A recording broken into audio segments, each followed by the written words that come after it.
All right, welcome to You Pod to Win the Game. I am Charles Robinson here today with a little news edition, all kinds of stuff going on with Charles McDonald and Charles Odell Beckham Jr.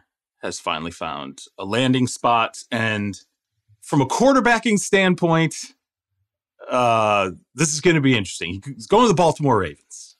And I will just ask you, your initial thought when you saw he was going to the Ravens, first from the standpoint of Odell liking to be fed in an offense and becoming frustrated with quarterbacks that are, let's say, up and down types of quarterbacks. He wants those, Matt Stafford, high volume kind of guys. Lamar Jackson fit that, and will Lamar Jackson be there? I think Lamar fits it, and I think for Odell, it's not like he's fighting a whole bunch of people for targets here. Right, you make competitions with Rashad Bateman and Devin Duvernay as things stand right now. We'll still wait to see if they add someone in the draft, but if he's looking to get back into a spot where he can start racking up targets again from a quality quarterback, then yeah, I think this makes a lot of sense.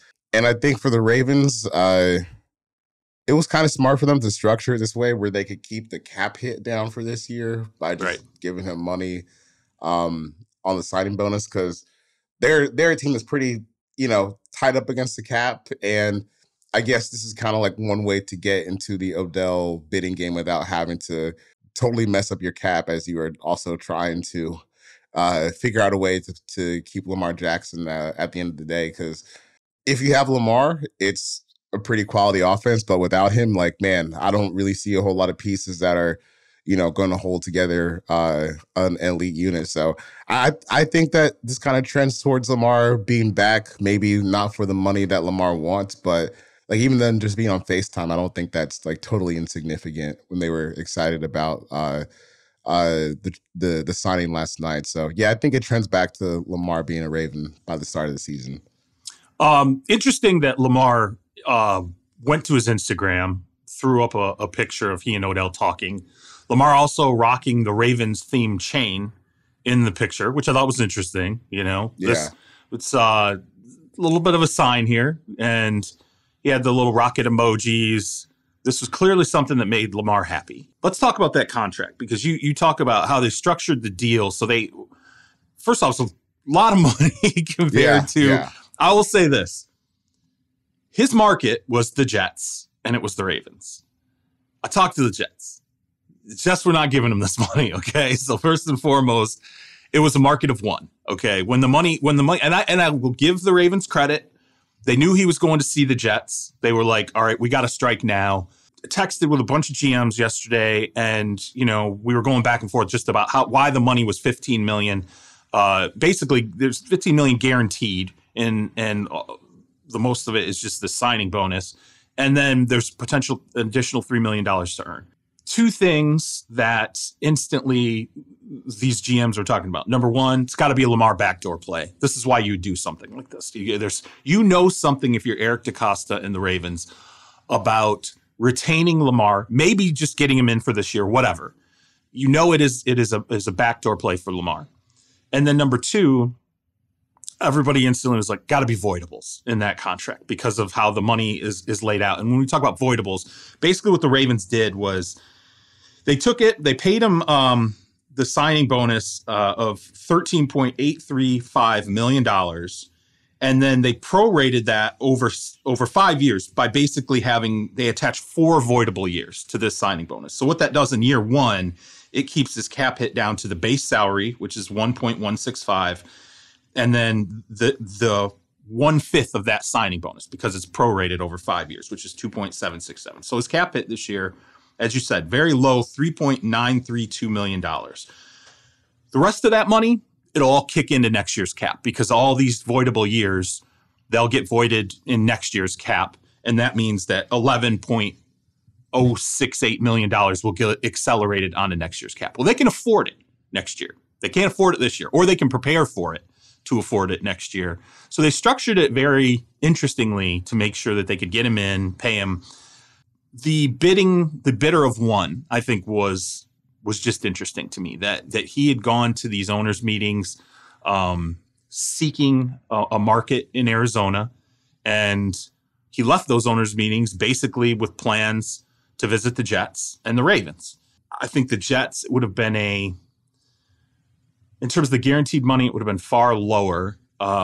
He could have probably gotten into the $18 million range with an incentivized package. I get why he wouldn't necessarily want to do that. Money's money, and $15 million guaranteed is a hell of a lot at this stage when there was really no market beyond these two teams at that number and beyond really one team at that number. So do you think for the Ravens, he clearly becomes the number one? I'm with you, Bateman, Duvernay, whatever. This is the number one receiver now. Are they going for it? Does this make them better? Or are they going for it, or are they going for Lamar? Like, which is it? Is it both? You're going for it and you're going for Lamar? That's the same thing to me. Oh, okay. Same thing to me. Like, if you're in a game where you can have a quarterback that is as good as Lamar, I think any year that like you have him on your roster, you should feel like you're going for it. I understand like the bidding against yourself thing here, but if that's going to help you retain the services of Lamar Jackson for the long term, just by getting him like back into the building, I think it's a little bit more expansive than just like, you know, we're trying to keep our quarterback here without paying him what he wants. And if we have to overpay Odell to do that, I guess that, you know, it's kind of jumbled up. I think that kind of makes sense for them. I guess the main thing in here is like, how much does Odell still have like in the tank? Because I thought, you know, the end of the season he had with the Rams before he tore his ACL in the Super Bowl, I thought he was starting to get back to a place where his career would look like it would be stable. And then he tore his ACL. And even that version of the Rams, like it wasn't the Odell with the Giants that, you know, we had, you know, fallen in love with so quickly early in his career. I just want to see what that looks like, because then I guess you have to ask yourself, all right, so you use Odell to get Lamar back, and let's say that works. You have Lamar and Odell on the offense this year. Is that something that actually helps you, or does it hamper you? Is he a receiver that's worth, you know, 110, 120 targets at this point? We'll just have to see how it plays out, because I think that now that's the interesting part. If you can bundle the Lamar thing in. If you can't get Lamar, then this is just stupid. Like, it just doesn't look good. Yeah. Right. And, I mean, okay, so the player, in terms of the Giants, like the peak, he's healthy, he's catching balls, he's doing crazy. That was 2016. Okay, that was a long time ago. I mean, you can argue a couple of years in between, you know, now and 2016, and people will do that. But the reality is peak Odell was 2016. You know, he was a 24-year-old at that point. He's been in the league 3 years. It's usually you know, you get wide receivers, they hit their traction right about year 3. Okay, then the injuries come in and all these different things. I agree with you. If this is not, if this is not lock Lamar down, if they did this without, you know, not knowing, hey, is this going to placate Lamar in some way that at least gets him in the building, then I agree with you. It's stupid. If you just paid $15 million guaranteed as sort of a way to not pay $250 million guaranteed, pretty smart. Like if Lamar says, okay, you know what, I'm back in the building. And then let's say ultimately what happens is Lamar signs a 5-year, $250 million deal with $200 million guaranteed, right? Yeah, good investment. Way to go. Yeah. All right, you know, you played the numbers game, and basically what you did is you doled out a 5-year, $265 million deal with $215 million guaranteed. You get Lamar for 5, and you get, you know, Odell for 1. In terms of what he can be, what I think is interesting when you go back and you watch that Rams clip, you know, back when he really hit his stride with the Rams. And I do think it could translate to the Ravens. He was a huge red zone threat. I mean, he was, you know, Stafford had massive confidence in this guy in the red zone. He knew if he put a ball up in Odell's range, Odell was going to catch it. And so like 10 and in, 12 and in, the guy was going to be, you know, potentially over the expanse of an entire season was going to be a touchdown monster. That's what it looked like. So maybe he's a 900-yard receiver, 1,000-yard receiver. But if he's a 14 touchdown catcher, great. And I actually think, now again, we'll see what he looks like after another ACL tear. I do think that can still translate here, because his ability to, he's not really a 50-50 guy. He's probably an 80-20 guy. He wins a lot of those balls. His catch radius is big because just strictly the athleticism, what he brings to the table. In a compressed box in the red zone, it's hard to double him. You can't double him, right? Like it's most of the time he's going to be singled up depending on what the offense really looks like at that point. So to me, if you can get 1,000 yards out of him over a 17-game season and you get double-digit touchdowns, that's worth it, right? I mean, that feels like that's the kind of investment that $15 million now is probably a high-end number 2 receiver. You're in that range. And if you're getting a number 1 and those kind of numbers, that makes a lot of sense to me. Yeah, if Bateman can get healthy too, then it's not a bad 1-2 punch. But again, like they're still in a position where this whole thing revolves around Lamar being there, because without him there, it's not really that impressive group. But I think, with Lamar in there, you start squinting a little bit. It's like, okay, Mark Andrews, hopefully a healthy Rashad Bateman. And you got a couple hopefullys in here, right? J.K. Dobbins, hoping J.K. Dobbins is healthy. Yeah, hopefully J.K.'s healthy. Hopefully Odell's healthy. Hopefully, Bateman's healthy. Hopefully Lamar is healthy. But if all those things can happen, then it's a pretty solid group. That's the charter. That's the Ravens charter statement. Hopefully everybody's healthy. Because they haven't been. In a long time, we have not had a great run of health. They're due. There's no question about that. What about the Jets? Does this takes him off the table? So he's not there with Aaron Rodgers, and I do think had the Jets been his only team, I think they probably could have figured out a way to get him in there. Again, it would not have been $15 million guaranteed. Maybe I could have seen the Jets stretching to $10 million guaranteed with $8 million in incentives. That would have strictly been done, I truly think, for Aaron Rodgers. Now this can't happen. So what does it do for the Jets? I mean, you think the Jets are fine, without him? I kind of felt like it was a little bit of a crowded room anyway, if he had been in that. Yeah, I didn't think the fit made a whole lot of sense. Yeah. Well, I guess maybe it makes a little bit more sense without Elijah Moore, but yeah, I that's not the target situation Odell would have wanted, because Garrett Wilson is undeniable right now, and you just signed Lazard to a big deal. You just signed Lazard to a big deal, right? So I don't think that would have been. It's a much different circumstance than the Baltimore wide receivers, but if this takes us a step further away from the Aaron Rodgers deal, then that's a loss on all of us. Yeah, I don't think that's the case. I don't feel like it's the case that Odell would have to be a part of this. So I think it would have been. Hey, well, Joe got up there and said that he's coming. Yeah, I mean, Joe did say that. Like, if anybody hasn't seen that, Joe, it's a fan event or something like that, right? Yeah, it was like a fan event, and there's like video of Joe saying that like Rodgers is coming, everybody loses their mind, and I don't think he's wrong, though. That's the thing. We've gone through the Aaron stuff. We don't have to relitigate that. It's just a matter of time. I'm telling you, though, it's a week from April 17th. I really want to see if this dude entertains any notion whatsoever of showing up for the off-season workouts and just making this really, really awkward. If he even knows where he is right now. Yeah. I think he does. I mean, you talk to... He's very much tapped into this situation. I'll tell you that. Like it is an everyday dialogue, I think, in his world right now, getting this done. But it'll be interesting now to see what goes on with Odell in Baltimore, whether or not he can jumpstart his career. I do kind of feel like this is probably the first in a series of one-year contracts to finish out his career. Doesn't kind of feel that way.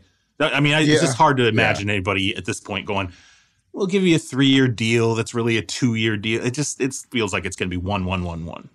Yeah, I think for him, it's just going to be mercenary mode until you can't play anymore. And hopefully, I mean, if he balls out this year, this can at least ignite him getting another decent contract next year. But yeah, you're on 1-year deals until the end, which is, like we talked about before, but it's unfortunate that the injuries kind of caught up with him because, man, I feel like an old person saying this already about Odell, but man, at his peak, he was really something special. He was something special. He was. It wasn't just like a New York thing either. One of the things that always struck me was that, like, I remember one time Sean Payton was like, my kid's favorite player is Odell. He's like, I'm coaching the Saints and Drew Brees.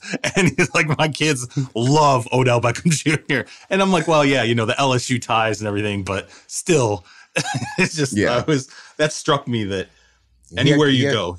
He had young kids dyeing their hair blonde. I remember that. Yeah. Hell yeah. That was the big thing.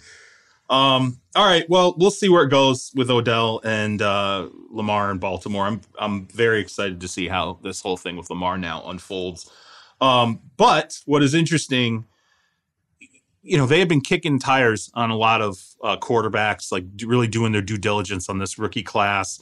Eric DeCosta said, hey, wouldn't rule out potentially taking a quarterback in the draft. Hey, we got first round grades and we got quarterbacks that are graded in the top 31. So you can't ever say no or whatever. But I would have questioned with the Ravens if they were one of those teams that had the potential to move up either to Arizona's pick at 3, to the Colts pick at 4. Obviously, that would involve a trade of Lamar. That seems less likely now. But Arizona's pick at 3, it sounds like it's getting a lot of traction. Been reported that as many as 6 teams have reached out to Arizona at this stage, potentially to move up to the number 3 overall pick. Let's run down it for a minute. I'm curious what you think let's spitball who we think those 6 teams could potentially be. So we'll start with you. Throw your 6 at me. You run your finger down the draft and you tell me who you think those 6 teams potentially are. Okay. Indianapolis, just in case they want to secure their guy. Indy at 4. Yep. Detroit at 6 for the same reasons. Okay. Vegas, just because I don't think the Jimmy G contract takes him out of the quarterback game. That's Atlanta right. has brought in Will Levis and Anthony Richardson on visits, so that's 4. They're at least sniffing around. Tennessee, we know, is doing the same thing. Yep. And fine. Washington, you can't trick me on the Sam Howell, Jacoby Brissett combo. Let's get real. Okay. So that's 6. I like that 6. I agree with that 6. I would throw in one dark horse. I think the Minnesota Vikings at 23 are a dark horse. Minnesota Vikings are doing their homework on quarterbacks too. You hear a lot about how much they like Hendon Hooker. And so you're kind of like, is that where Hooker ends up landing? Like, does maybe that surprises a little bit and he gets drafted by the Vikings at 23. There's some talk about could Minnesota be that team that tries to move up to 31 at Kansas City spot? Remember, there's not 32 picks this year. There's only 31 because of Miami and the tampering investigation got stripped out of their picks. So the last pick that has the capability of a 5th-year option, which is what you would want if you're going to draft a quarterback and it's a fringe 2nd-round pick, you might as well draft him in the 1st because then you have an extra year of control. There was some talk about, like, hey, is Minnesota potentially the team that could do what the Ravens did with Lamar Jackson and move up in the tail end of the 1st round and grab Hendon Hooker at like 31 so that they have 5 years of control. Look, this tells me 2 things. 6 teams, early April, there's 2 ways you could look at that. You go, there's just a lot of due diligence being done. It feels like all these quarterbacks are moving up. So, of course, Arizona's always been a trade target team at 3. Of course, people are going to call. You could look at it that way, and it's not a big deal. Or you could look at it from the standpoint of the draft's going to be wild as shit. There's almost no chance Arizona drafts at the number 3 spot. Someone absolutely trades up. And Arizona's making sure they get it out there that, hey, there's a lot of people interested in this pick. So let's just go ahead and start the auction now. That's kind of what this feels like. When it gets out, this is Arizona basically being like, yeah, we're probably not going to draft here. And anybody who's interested, just know there's a lot of teams interested. So we got to hear your best offer. Yeah, and I think what's interesting about the teams that are, at least some of the teams that we've talked about being rumored to move up, it's like, we're okay at quarterback for this year, but it might get a little dicey right after that. Like, I think of Minnesota and Tennessee, especially. If Tennessee keeps Ryan Tannehill for this year, I think that they're looking at it like, okay, we're good for now, but we know that this can become a problem real quickly. And I think it also kind of speaks to what the NFL thinks of this quarterback class at the top. Like, this is a lot different than last year where the first quarterback taken was Kenny Pickett. He fell all the way to pick 20. Right. And then Desmond Ridder at like 72 or something like that was the next pick. So I think it's a good sign for at least what the league thinks about these quarterbacks. And if you're Arizona, like this is exactly what they should be trying to do. Yeah. They don't really have a whole lot of talent still on the roster. They let Byron Murphy and Zach Allen walk in free agency this year. I get the appeal of like staying at 3 and picking Will Anderson or Tyree Wilson, but you might just want to trade down if you can, stock up some extra picks. I think like how far Arizona trades down will kind of tell where they see themselves, because man, like if they jump all the way down to 23, like it feels like you're just punting on this season for the most part with Kyler being hurt. But you know, if they drop down to like 7 or 8 where Vegas and Atlanta are, you can still pick up a premium player and even potentially the first for next year. So I think they're the real wild card. Look, if Arizona were to drop to 23, which is where Minnesota is, that might be that is an insanely aggressive first round move. You'd have to pick up a ton of assets. I would say go back and I was looking this up actually before we jumped on, when you had the Rams move up from, 15 to 1 to draft Jared Goff. They ended up giving up a first rounder in 2016, 2 second rounders in 2016, a third rounder in 2016, a first in 2017, and a third in 2017. That's a lot of ammunition. So if you're Arizona, you're either punting on the upcoming season, knowing that Kyler's going to likely miss half of it, even though I know some people think it's possible. Oh, he's doing squats. He's going to show up week 1. We'll see. But number 2, maybe it speaks to next year's draft class, which I think is deeper than this year's. I mean, I think that in terms of offensive skill position players, it's definitely got some more depth. You have the 2 elite quarterbacks at the top of the draft next year. Typically, someone else will pop up out of the ether in terms of like quarterbacks. I'm sure next year there will be some player that we're not talking about right now who we're going to be like, oh my God, he just lit it up in college, and now there's 3 quarterbacks. It just gives you potentially more flexibility. I doubt they move back to 23. I mean, that seems like that would be insane. That's so far. Yeah. I could see 11, though. 11, yeah. Yeah, I could see Tennessee, and see, here's the thing about Tennessee that makes this even more real. Of all the teams that you look at, the one that we know for a fact is looking at quarterbacks out of their range is Tennessee. But we also have the added piece of knowledge that they have called other teams about Ryan Tannehill. That's huge. That means not only are you doing your research on those guys, you're also saying, all right, let's figure out if we can make something like this happen. Where do we offload the veteran that we have now? That's pretty advanced for the beginning of April, okay? For the end of March and the beginning of April, which is when this was all going down, or started anyway, with the Tannehill sort of feelers put out there. Yeah, I think there's a very real shot that Tennessee ends up trying to make this move, and frankly, I think it makes sense because I don't believe Malik Willis. From what I know, I think Mike Vrabel was very big on like ball security, a certain type of style of an offense, all these different things, and he was uncomfortable with Malik Willis. Like he felt like Malik had a lot of work to do. He was a player that was going to need, a lot of development, not over one season, but multiple seasons. That was very much, I think, a John Robinson inspired move. And then obviously we saw what happened with John out the door. And so I could see Mike Vrabel wanting to definitively answer that quarterback question with a quarterback he's comfortable with, and knowing that, let's be honest, like Tannehill, this is it. Like even if Tannehill's on the roster in 2023, that's it. And you don't want to be in a position in 2020, the 2024 season where you're in that velvet rut. You do just good enough to push yourself out of drafting a quarterback, but you're just bad enough to be in some deep. Yeah. Purgatory, Purgatory. Yeah. That's it. Quarterback purgatory. Even the Josh Dobbs, like coming in for that final game of the season. Yes. It tells you everything, man. Like yeah. all of those pieces put together, it has to equal Tennessee trying to get something high up there in the draft, probably number 3.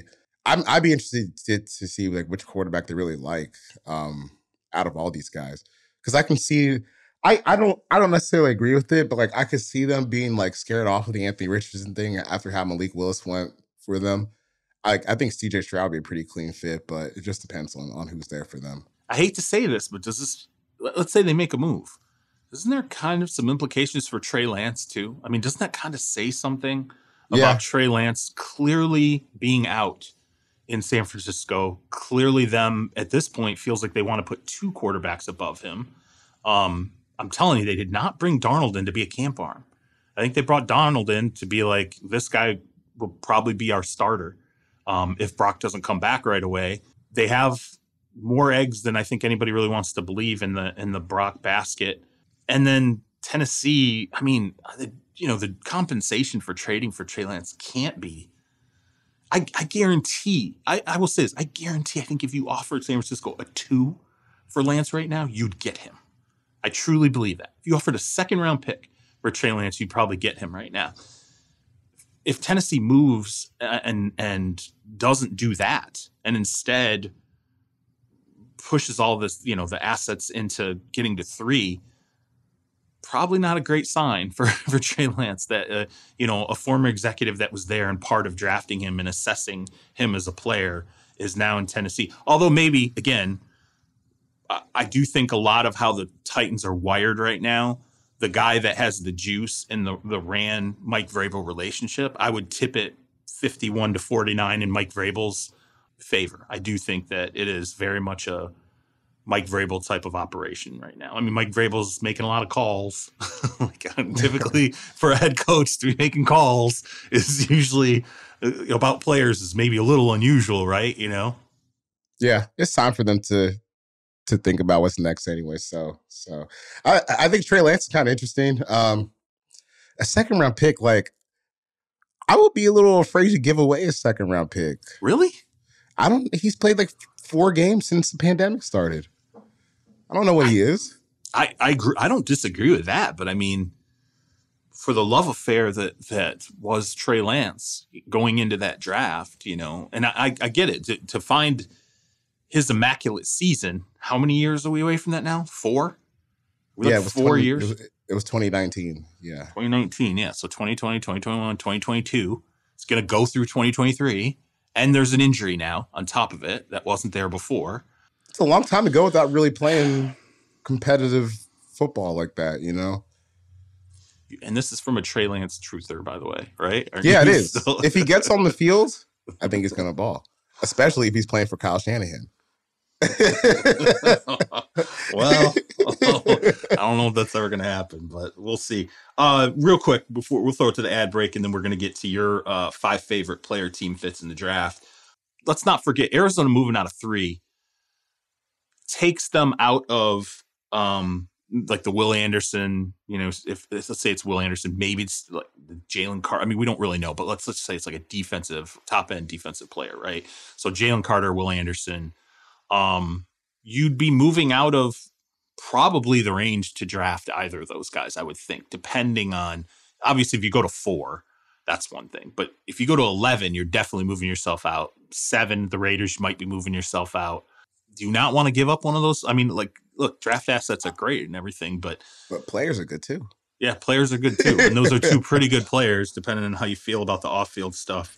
If I was Arizona, the furthest I'd be trying to move down is like 8, because we still need a dude, even with the assets. Like, if we can, I feel like a pretty good situation for them if they could pick up a future first, move down to 8, and then take like Christian Gonzalez if he's still there. That's not a bad outcome. Or if Jalen Carter starts to slide, that's obviously like your A+ outcome. But like, I think when you talk about the Cardinals, you need to look at what Jonathan Gannon is coming from. And it was mostly the talent that kind of made that defense go. They don't really have any talent on Arizona's defense. So I think they kind of need to start stacking that as soon as possible. So if they can move down without getting like super far out of the top 10, it's probably where they need to be. Are you out on Ritter? I know you're Falcons guy. I just want to ask you this real quick. Look, do you think Ritter's, what do you like? Look, if you're the Falcons, you've been in on a lot of different quarterbacks now. I mean, I know you weren't in on Lamar, but you were in on Watson.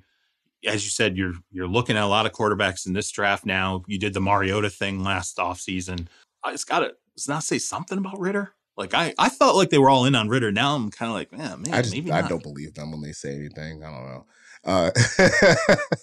But I mean, my personal feelings on Ritter, I think he's fine. I actually think he's a pretty promising quarterback prospect. Like, my expectation for him is like, maybe he can do what like Alex Smith did in Kansas City.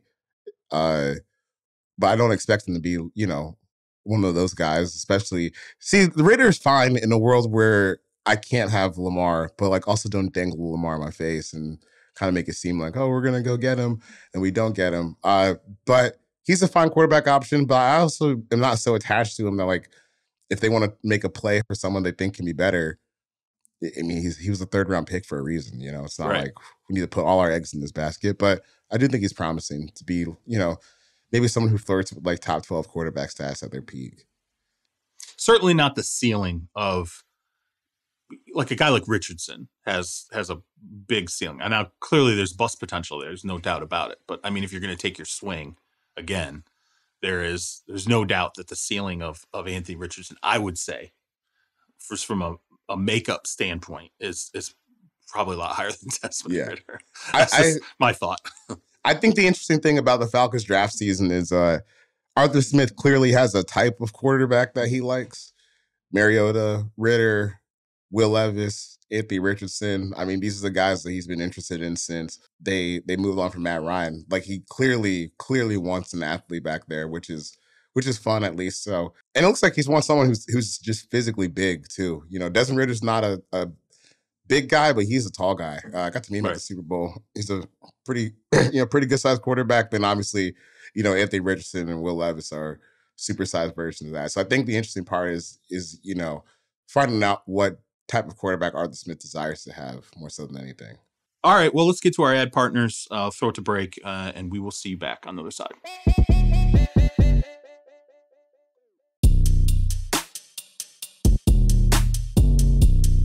All right, welcome back in. Like we said, wanted to get to C-Mac's 5 favorite player team fits. Interesting right off the bat with this one. You love CJ Stroud in Carolina, and yet I feel like that's not going to be their pick. I don't think it's going to. It doesn't feel like it's going to be their pick. It's like if I could pick one of these quarterbacks to play in Frank Reich's offense, it would be Stroud, unless Frank has decided to go in a different direction in how he likes to run things. But, I don't know. It just seems like a really clean, high floor, high ceiling, maybe not as high as like Anthony Richardson, but it's a clean fit from how they like to throw the intermediate game, how they like to function from the pocket. To me, he's like the ideal Frank Reich quarterback because I think you can pull like a lot of things that Phillip Rivers did well during that season he had in Indianapolis and kind of extrapolate to Stroud's game. Plus, Stroud can obviously run more than Phillip Rivers could at that point in his career. So I think it's a clean fit. I don't think it's going to happen, but if I was just trying to handpick a quarterback for Frank Reich's offense among these guys, it would be Stroud. It feels like the disparity between Stroud and Bryce. I talked about the size and all this different stuff. That really is just it, right? Is that just it? Is that the only thing holding back Young is size? There's nothing else there in his game that anyone is concerned about. Oh, I think there's reason to be concerned about the way he plays quarterbacks sometimes, because I think it's especially true on like third down. He's just goes straight into playmaker mode and is like, all right, well, I got to figure something out here. And I wonder how that's going to translate against better athletes at the NFL level. And I don't think it's like I don't think his arm talent is like A+. It's good enough, but like his arm kind of reminds me of like where Deshaun Watson's arm was coming out of Clemson, where it's not like a super cannon, but it's good enough to get it done. I think the concerns that people have about Bryce Young, and some of the concerns that I have, but I still like him a lot. I think he's the best quarterback in the draft. It's just like, how does this look when the spaces get tighter, the athletes get a lot faster? Because he is someone that is going to go into like, all right, well, I'm just going to go out here and make a play, and that's easier against college guys and NFL guys. And sometimes with Bryce, it's like, you're good at working within the structure of the offense. Can you just do a little bit more? And I think CJ is more like, if you just put me out there and tell me I act like a robot, I can do that stuff. And I think that's where the fit with Frank Reich's offense is a little bit cleaner. I think, too, a key thing with Carolina that's worth watching if it is a Bryce Young pick. We have yet to see a Carolina offensive line like perform throughout a season. You know, like, I mean, we have seen some horrible offensive line play. We've seen some encouraging signs, but we have yet to experience in recent history a Carolina Panthers offensive line that does not let the quarterback just get pummeled. Okay. I understand the line is trending into better territory now, but until they've done it, they haven't done it. So you put Bryce Young in there, and I would guess he would be a day one starter, right? You don't draft a guy to not be a day one starter. Okay, you're going to be figuring it out with offensive line chemistry with a guy you're like, probably best we don't get him hit a lot given the size, and he might get hit a lot initially. And I could see how that would be a little disconcerting for them. Yeah, but he's so talented that I still think that he can figure out a way to be a really, really productive quarterback for a long time. I don't question that. I think it's just he played at Alabama like he was in the mid 190s, like and that was realistically kind of who he was. Now, could he conceivably come to the NFL? And we've already talked about this. It's not like the sports performance, weight conditioning training is going to get better. It's the best it can be at Alabama. And that's better than most NFL teams, might be better than Carolina's. But, as he gets older, you get to 23, 24, maybe he settles into being a 205-pound quarterback, which is going to be better than being a 195-pound quarterback. You're going to be stronger. Maybe your frame widens out just a little bit. But yeah, I don't question whether or not he can be a top end quarterback in terms of just performance. It's just more for me. I've seen so many guys get hit in Carolina, and I'm just like, man, from that standpoint, I absolutely would be more comfortable with Stroud being the guy who walks on the field for game one than Bryce. But if the talent's better, you take the better quarterback. All right, let's go to player number 2. You like Tyree Wilson in the Atlanta Falcons. Wilson's interesting. You kind of see the projections are all over the place on him. Some people, I kind of feels like I don't want to say polarizing, but I do see some assessments on him that this is like a guy that, 20th best player in the draft. Maybe that means nothing, probably means nothing. It's all about how teams value. But 8, you think he's still a top 8 kind of guy? Oh yeah. Because I think when you look at defensive linemen, a lot of it is traits. And and I think this is kind of true with both lineman spots, like offense and defense, where sometimes you just got to take a freak and just see if they can figure it out, because there aren't too many guys that are just built like Tyree Wilson and move like Tyree Wilson. I've posted a couple clips, but like the way that he's able to like get underneath an offensive lineman and cut his hips and dip around the end, it's insane for someone of that size. And he was kind of used all over their defensive line. So I think he's kind of like one of these high floor guys who can play a few spots, but at his peak, like he can be an absolute monster. I've seen some people like get all the way up into the like Myles Garrett stuff. That's way too high. I just don't. That's way too far. Look, I don't. He's had his last 2 seasons in college were like 7 sack seasons, right? And you're playing at Texas Tech. What does that mean? Well, it means you're going to shootouts. There's going to be a lot of opportunities to rush the passer at Texas Tech, okay? And you finish the back-to-back seasons 7 sacks. The Myles Garrett stuff, I'm like, are you out of your mind? Like, there's nobody I've talked to about Tyree who thinks like this is a guy who's potentially a 15, 16, 17 sack guy. Like, could he be like maybe turns into like consistent 10 sack guy? Yeah, I could see that. I mean, he's got size, 6'6", 275. I don't know if that's like the official combine numbers, but I mean, he's somewhere big. Around that. Yeah, he's big. He's a big dude, right? What's his comp then? So if he's like, not the Myles Garrett comp doesn't make sense, what does? Like Carlos Dunlap, I think is a fair comparison. To me, it's like I get excited about the big guys with like where you can see the lower body flexibility in them, because that's like where you start to find the guys that can actually like turn the corner and get around. Because I think there's a lot of guys. To me, someone like Miles Murphy is a great comparison where Miles has like the burst up the field where he can kind of catch a tackle off guard, but like when it comes like actually turning that corner, or like when you're running defensive line drills, you call it running the hoop. Like you literally put a hula hoop on the ground and you try to run around as fast as you can. That's kind of where you get stuck sometimes. But with Tyree, he just looks so fluid out there in space that I think that he's kind of like a defensive line coach's dream to me. And then when you start looking at what teams fit for him, I was just thinking about Atlanta's defensive coordinator, Ryan Nielsen. He comes from New Orleans, where they've kind of built their defensive line off of having big edge prospects. Yeah. Cam Jordan, that's Marcus a good point. Davenport. Yeah, Peyton Turner was another one drafted a couple years ago in the first round. So I just think that's where the fit kind of mixed my mind. And also there's the fact that like no team has been as bad as rushing the passer as Atlanta. So got to fix that at some point. Yeah, that's the comp to the Saints that's a really good point, because there is a type there for sure. And he absolutely, at least from the body and the build, I mean, he definitely fits that type. I don't think there's any question about that. All right, number 3. You got Peter Skoronski with the Chicago Bears. Talked about this quite a bit, about Skoronski obviously being in Northwestern, being in the backyard there. Compare him to Paris Johnson, obviously out of Ohio State, right? Because these are the two tackles. Why is he better? Why is he? I get the fit, but let's start there. Why is Skoronski the top why is Skoronski the top tackle in this draft? This is good. I have a lot of cop-out answers during draft season, and mine is I have 3 top tackles.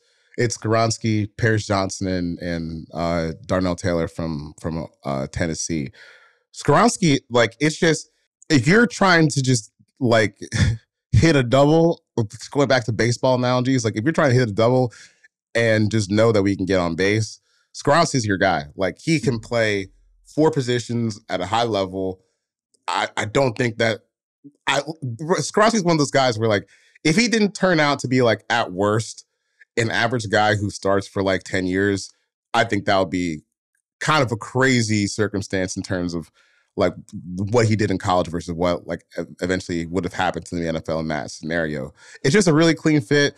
It's got great technique, good athleticism, good power. The only thing he doesn't have, which is why, he's being talked about as someone who might have to move position, is the length. But even then, like, I still look at his tape and I still think he could play left tackle if he was asked to. He has arms that are short. So what he means by that is he has arms that are shorter than 33 inches. And, I'm not a big stickler for that personally. Yeah.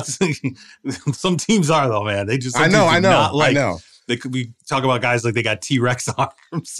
Right. I know.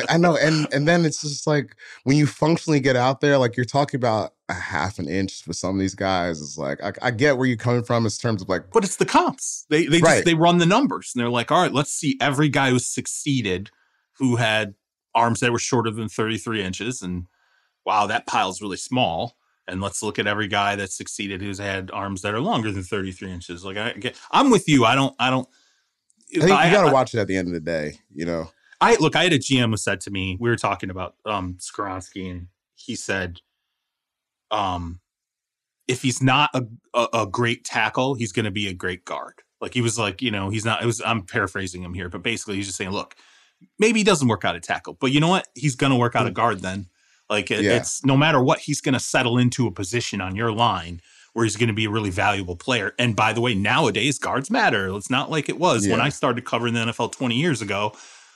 Guys JAG didn't stand for just a guy. It stood for just a guard. Like teams were like, whatever, guards, they're not meaningless anymore. They're vitally important pieces. And like you said, the fact that he's played 4 positions on the offensive line, that flexibility is huge. Okay, now the Chicago fit though, it's just like we talked about before with Pickett in Pittsburgh. Backyard guy, you know him, you've seen him. Pat Fitzgerald, the head coach, is NFL style type of coach at Northwestern. It just checks off a lot of those, like very easily, takes away a lot of the mystery basically with a lot of draft picks. Like with Kenny Pickett, I remember walking through the doors in Pittsburgh, it was one door away. Like he just walked in the next right door, there. same facility. He just went through a different door. They knew everything they could know about this guy. And I think it's the same situation with the Bears and Skoronski. You know everything about the program, the coach, the player. There's nobody hiding the ball in this one. Yeah, and I think we were about to talk about Paris Johnson. I think he's like more explosive than Skoronski, but maybe not as refined just yet. But honestly, with the Bears, I don't think that Paris Johnson is what they need, because with Braxton Jones kind of turning out to be a solid little player by the end of last season, left tackle. He's a 5th-round rookie. I think that makes someone like Skoronski a little bit more valuable, because now we can plug him into basically any other spot that we want. It gives you a lot of flexibility with your guard situation, because they just signed Nate Davis. Let him figure out if he's better at left guard or right guard, because Skoronski can play both, or even a right tackle situation if you really just want to beef up the right side of your offensive line like that. So I think for the Bears, who are walking into this draft with like just a need at offensive line across the board, just take a guy who can play a bunch of spots. I just think most people they sit there and they stare at Paris Johnson and they go 6'6", 310. Like he's built in the lab, dude. Like to play left tackle, he's built in a lab. Yeah, he really is. He's everything about that guy. Looks like he was made to play the tackle position. There's no question. All right, number 4. Well, we just forced Arizona out of the number 3 pick spot. Yeah. But we're going to sit here and talk about how Will Anderson is a good fit for the Cardinals.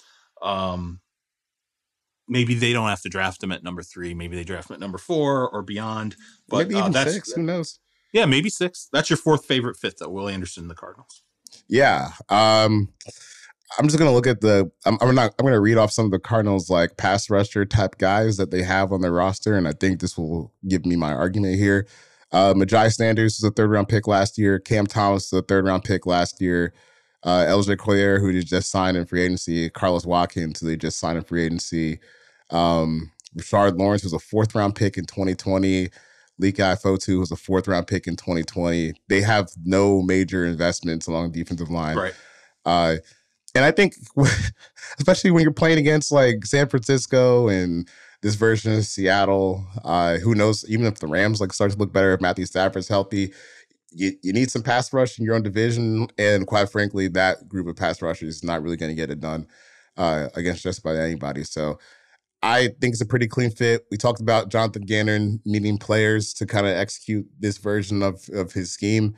They don't really have any guys who can really get after passes like that. So I kind of think that there's a chance that Will Anderson might be there if they trade down and stay in the top 10.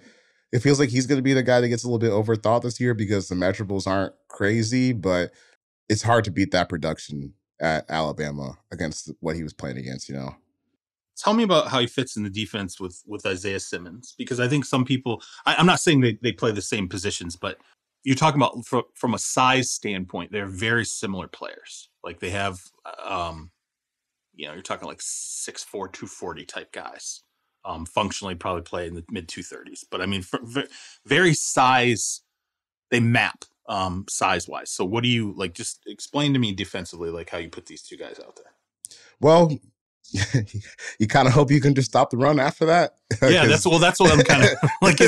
I think Will's a pretty good run stopper given his size. Like that's definitely like an outlier skill for him. Because they haven't played inside last year a lot at like 240, and he was still making plays, which is kind of indicative. Like, maybe it's not combine strength, but it's something in there that is allowing him to be a productive football player pretty much wherever they put him.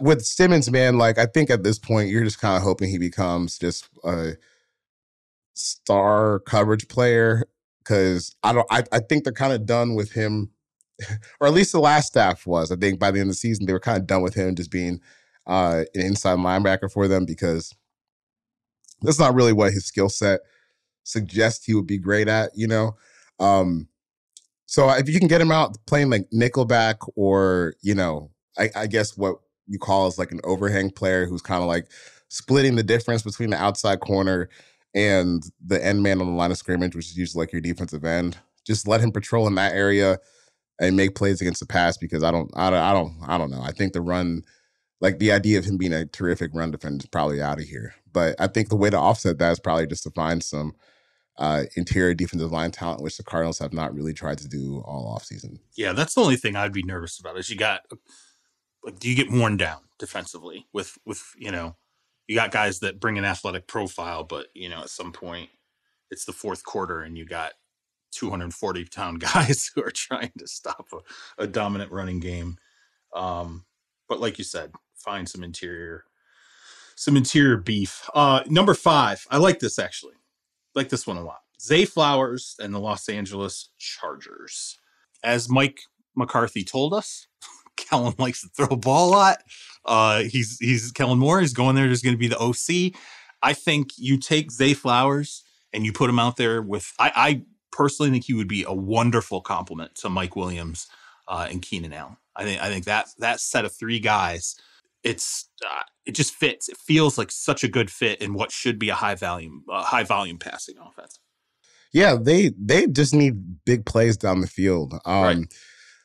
I know Keenan Allen is still somewhat serviceable in the role that he is now, but their offense is just slow, especially the passing game. And there's no reason for it to be like that when you have someone who is an explosive passer as Herbert. I remember Herbert's rookie year, they had that little receiver like Tyron Johnson, who got a handful of big plays down the field. And that's when Herbert was a rookie. And since then, the offense has just gotten kind of slower and slower. And I think they need that explosive element back to not only keep defenses honest, but just to activate the most of what Herbert can give you, which I think is a whole lot. I think when you watch him play, he's definitely one of the best quarterbacks in the league to me. And I think adding Zay Flowers would only unlock that. And Kellen's best offense that they had in Dallas is where they had multiple weapons at receiver, and they still need another one for the long term to pair with Mike Williams.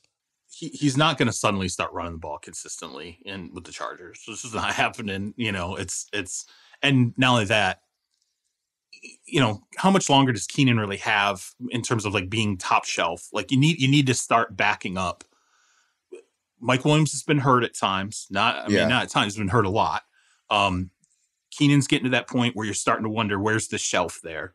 Is he approaching a fall off or the decline that is, it's coming? And I think you add a piece, especially given where do they pick? Let me double check and see where this 20. It's in the 21. Yeah. See, I think that's good value. I really do. I think that's the right spot sort of in this draft for this receiver. I'm not big on all the small receivers in this draft weight wise. So many guys. I've never seen so many guys that are in 170s. Some of them are probably not even really Tank Dell is not even in the 170s really. We're probably going to play that guy's going to play in the 160s. That's a lot of light guys, but this is definitely one of those picks that I think makes too much sense not to do it. This draft is interesting. There's a lot of guys once you hit honestly, once you get to pick 12 or 13, maybe, I feel there's a lot of guys from that point on, from 12 to pick 50, where that kind of makes sense. So I think it's a depth heavy draft more so than anything. Right. And I think even the top end guys, I think you're sort of if you go and you look at the running back position and you're okay, Bijan, fine. Once Bijan's off the board, Jahmyr Gibbs, right? You're okay, it's not a super, the resume isn't it was, bell cow guy for a couple of years at Alabama, whatever. He's sort of been in line for a while. But then you kind of look at the size and then the 40, and I don't know. I don't know where to put him in the NFL. I'm what is he? People say Kamara. I don't know, man. I don't. He's not as heavy as Kamara was. Right. He's not as heavy as Kamara was. It just feels like a rich comparison there. And then, okay, give me your next running back after Gibbs. I think I know who it'll be. Probably Tajay Spears.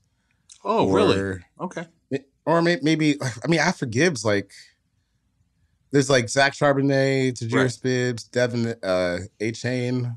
And those guys are just pick what you like type deals. Yeah, and that's it. So Zach Charbonnet, big guy, right? Played in the passing downs for UCLA. Definitely like a 3-down back when you look at how he functioned in college. Started off at Michigan, had good production at Michigan, so it wasn't like this was just like, oh, he goes to UCLA. No, he had both schools, Michigan and UCLA. He had good production.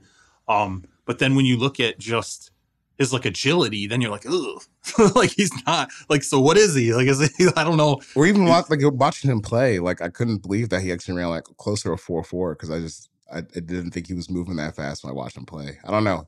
It's like, but I feel like this is how it is with most draft classes, especially with running backs. Like once you get past the established top guy or two, it's like, all right, well, what type of player are you looking for? Yeah, you know, especially running backs. I don't. Yeah, it's funny because I don't know. That's why when I look at this draft versus next year, I feel like you just have. I'll take the wide receivers for example. Next year, you look at all these top wide receivers next year. And you're like, here's all that size. Like, here's all the size of like, you know, or here's the Marvin Harrison Jr. is a lead. Like, it seems like everything he does is ridiculous. I think that's what's making this draft hard to peg is that you just have you have a bunch of receivers. A lot of them are lighter than you would like. You have some defensive players, but either it's big body, where was the huge production? Smaller body, but the big production. It's wild. And then even with the quarterbacks, it's like Levis, feels like he might be sliding. Wouldn't be surprised at all if he ends up in the top 7 picks, right? Hendon Hooker, hey, maybe he goes in the 20s. Maybe he's in the second round. Yeah, this draft is going to be. I think it's going to be pretty crazy. So, and I'm really hoping that something wild happens right at the top. Like when Bryce goes off at 1, all of a sudden the Texans are going, we don't have to. Maybe Davis Mills. Like, look, we'd like Davis at one point. Like maybe we're going to stick with Davis Mills and give him one more shot at this. And we'll also blame Lovey for Davis. Lovey for everything. And that was Davis's problem. So at 2, we're going to go in a direction nobody expects. So, anything else you want to talk about before we get out of here? Good. No, I think my heart is full. We are working on the All Juice team, right? You and I. Yes. And so we will be wrapping that pretty soon. We've been grinding on it. We've got all the names nailed down. It's getting to that point of filling out, basically filling in everything that we've been, hearing from scouts and executives and coaches. So look for that. It's coming up pretty soon. Very much looking forward to that. That thing's a beast, by the way. It's just so many phone calls. So many phone calls and so many and this year, I feel like unlike the last couple of years, it's so scattershot. I don't feel like I have the hearing one guy's name over and over and over again. Jalen Petrie last year was like, everybody said him. Like this guy. I just don't. Now it's just everywhere. So it's been so much harder, I feel like, to make the team this year than ever before. Yeah, I have like 100 gigabytes of football games downloaded on my work computer right now. So you're doing all the crushing the film work. You see, it's funny because we're approaching it, I feel like, differently. Like you're crushing it, like going through the film, and I'm just like, okay, give me some names. As you go through the names, I'll tell you the names I've already heard previously. So let's talk about these guys because you said a name that another guy said. Let's see if you like the same things about these. Yeah, my approach has been like, I'm watching this guy and then I'll call someone. What do you think? I think this guy sucks. How about me? How about you? Like we definitely don't want him on this team. Is this right? Right. I truly believe this will probably be the most controversial team. I really do. Yeah. I think just because I think it's just been so difficult and we are kind of building it with a theme this year. Like, I don't think we totally intended to, but it does kind of have a theme starting off with quarterback on down. Which is sort of the spirit of what Terez wanted to do. He wanted to build it like a GM. So we built it, in a similar fashion where we have a theme. So definitely looking forward to rolling that out. We'll be back on Wednesday. Probably going to be Charles and I again on Wednesday. It's just turning into the Charles Squared show. So, but we will be back on Wednesday. So tune in then. You can get Charles on Twitter at 4verts. You can get myself at Charles Robinson. You can get our ace producer Stone Rochelle at SJ Rochelle. And as always, we talk about the All Juice team. You can help us keep Terez Paylor's legacy alive by buying the All Juice tee or hoodie at breakingtea.com/Terez. And remember that proceeds from that purchase go to support the Terez Paylor Scholarship at Howard University. You can also support that scholarship directly, as well as the one in Terez's name at Power Mizzou, if you check out our podcast description. And if you could help support all of our sister programming, check out the new NBA podcast, Ball Don't Lie, featuring Vinny Goodwill, Jake Fisher, and Dan Devine, as well as our new MLB podcast, Bandwagon, featuring Hannah Kaiser and Zach Kreiser. Both available wherever you get your podcasts. Remember to leave a 5-star review, tell a friend, help us grow the family. We will see you on Wednesday. Peace.